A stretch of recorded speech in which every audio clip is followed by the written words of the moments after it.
Good evening and welcome to the second episode of the I Disagree podcast. I'm your boy Grant. And I'm Albert Greenwich. And the first thing we're going to talk about is the spectacular performance by the West Indies versus South Africa. Spectacular? It was spectacular. All I have to say about that performance is KRM. And I'll get into what KRM means a little later, but I know you have some stuff to say, so I'm going to let you go first. Thank you for that. I need to get off my chest. Last episode we had an argument about my guy Darren Bravo.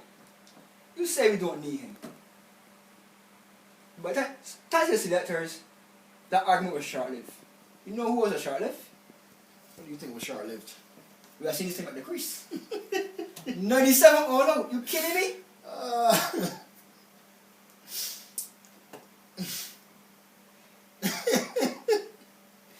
97 all out.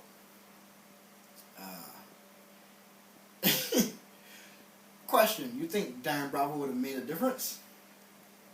Well, I say he might make 150, might even make 0. But thanks to selectors, I would never know. Fair enough. Let's talk about two guys that I said last week needed to have a good series. Let's talk about the captain himself, Craig Brathwaite.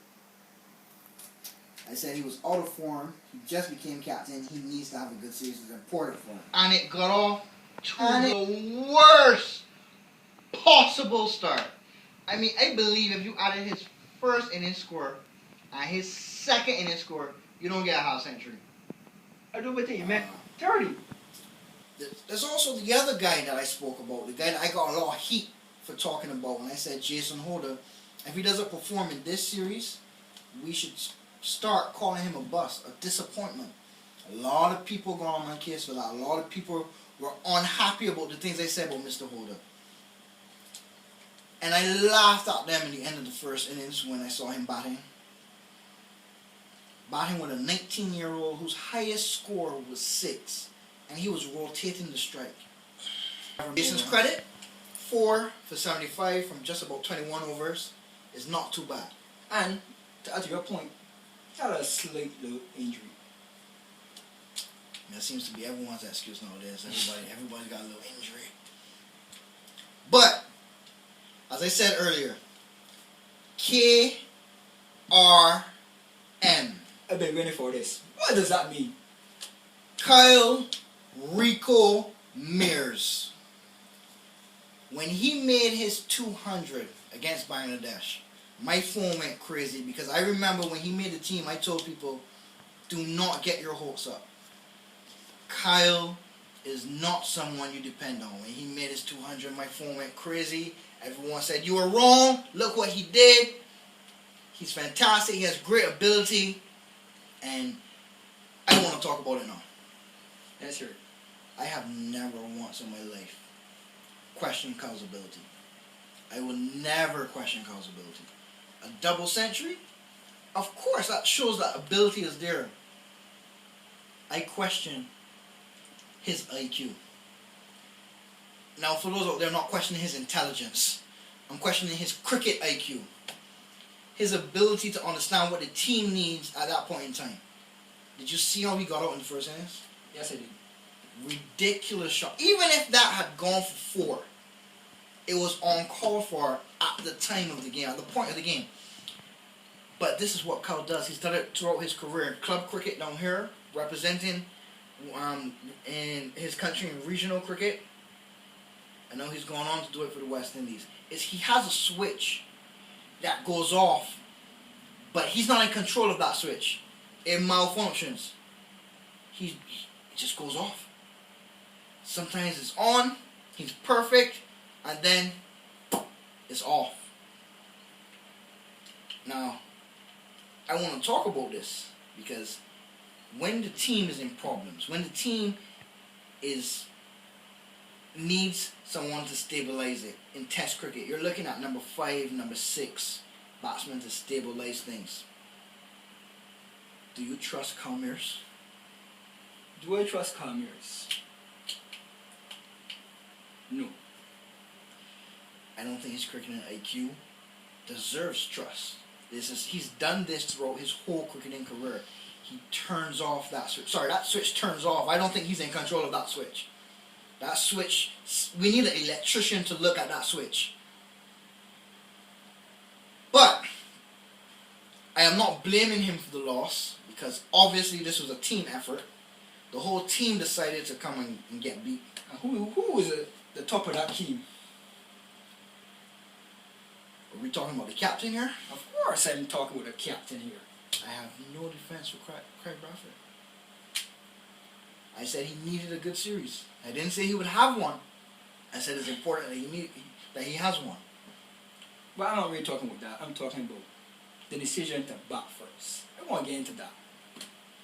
Under those conditions, a blind man could see that you would bowl first. But why would he choose to bat first? Honest? I don't think that was a sole decision of Mr. Bradford. I understand that. But as a captain, that comes with a territory. How long has he captained the West Indies? How long has he captained at any level? That I think we need to sit down and answer ourselves. Not necessarily if he deserves captaincy, but we need to answer ourselves, do we have anyone in that test team that is a real true leader? I was thinking about the other guy that I did fight for last episode, Shea Hope. But I'm not even sure right now. As I told you last episode, when I disagreed with you about Shea Hope being captain, he just got back into the test side. You're not going to give him captaincy. He's not, like, you just got back into the test side, you're not even going to make runs right off the bat. Shea Hope's performance in this match, I'm not worried about. Because he just got back there. First innings, he got out from a fantastic ball. Yeah, that ball had a lot of movement. Yeah, but like I was, I watched Shea Hope, and that shot he plays a lot, and that same shot got him out. Well, that's what happens in this day and age. People watch the tape on you, and they try to figure out how to get you out. And like I said about Shea, just got back in the test side. It's not going to happen just like that.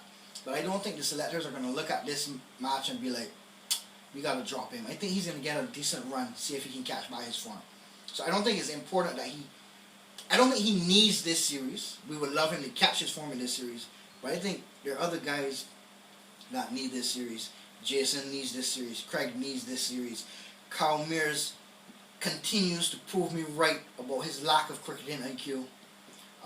You pointed out to me that Jayden Seales bowling figures, 3 for 75, 21 overs, and he was bowling very well till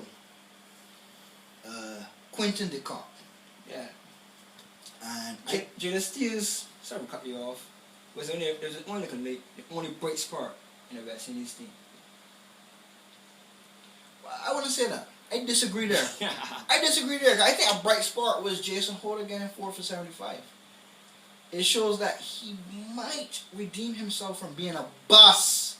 Yes, a bust. People don't like when I say this, but if Jason does not have a good series, we need to start having a conversation. Is he a failure? I don't think so. I disagree with you.